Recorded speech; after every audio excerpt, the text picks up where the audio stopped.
Assalamualaikum warahmatullahi wabarakatuh. My name is and I'm from Group 2. Today, we will present to you all about an inspirational Muslim scientist and engineer in the world. And we choose Al-Khawarizmi as our topic today. Me and my other two friends, Muhammad Rizky Maulana and Firda Utari, that will join us and present to you all two after me. Let's begin to the presentation. Today, we will explain about the biography of Al-Khawarizmi, father of algebra, his contribution to the world and Islam, moral values of his life, and the conclusion. Biography. Muhammad ibn Musa Al-Khawarizmi was a Persian mathematician, astronomer, astrologer, geographer, and a scholar in the House of Wisdom in Baghdad. He was born in Persia around 780. He made most of his discoveries and scientific contribution between 1813 until 1833, and he was died at the age of 70 years in 1850. Al-Khawarizmi has done many discoveries in the field of mathematics, astronomy, and geology. The most famous work of Al-Khawarizmi was the development of the algebra. Al-Khawarizmi defined the algebra in his famous book of mathematics called Hisab Al-Jabr wa Muqabala. The book discussed the solution of first-degree and second-degree equation. It also discussed some methods of solving algebraic problems. Algorithm is most recognizable word mentioned above, and one that is so named after him is the mathematical concept algorithm.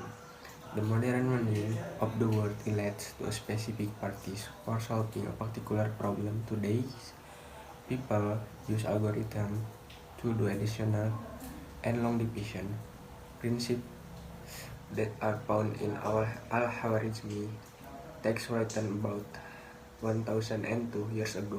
Al-Khawarizmi was also responsible for introducing the Arabic numbers to the West, setting in motion a process that led to use of the 9 Arabic numerals together with the zero sign.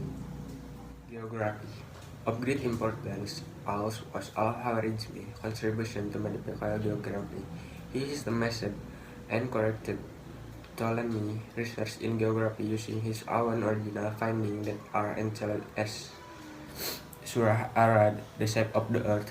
The text exists in a manuscript. The maps have unfortunately not been preserved, although modern scholars have been able to resort to them for Al-Khawarizmi description. He survived the work of 70 geographers to create a map of the known world.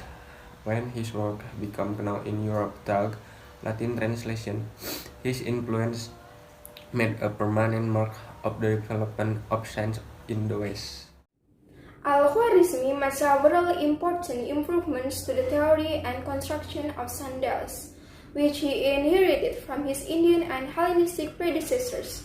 He made tables for this instrument, which considerably shortened the time needed to make specific calculation. His sundial was universal and could be observed from anywhere on the earth. From the on, sundials were frequently placed on mosques to determine the time of prayer.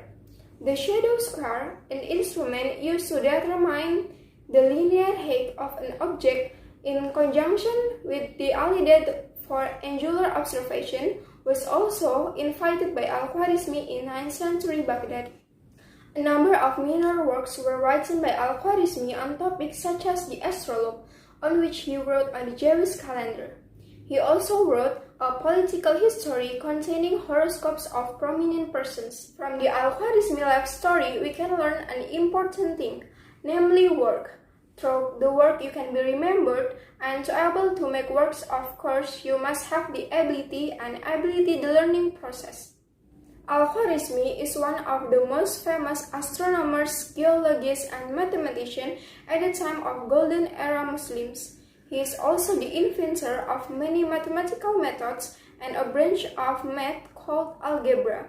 Furthermore, he was the first to use decimals to express the fractions. I think that's from us. Sorry for the mistake. I hope we can learn from the Al-Khawarizmi biography. Thank you for your nice attention, and wassalamualaikum warahmatullahi wabarakatuh.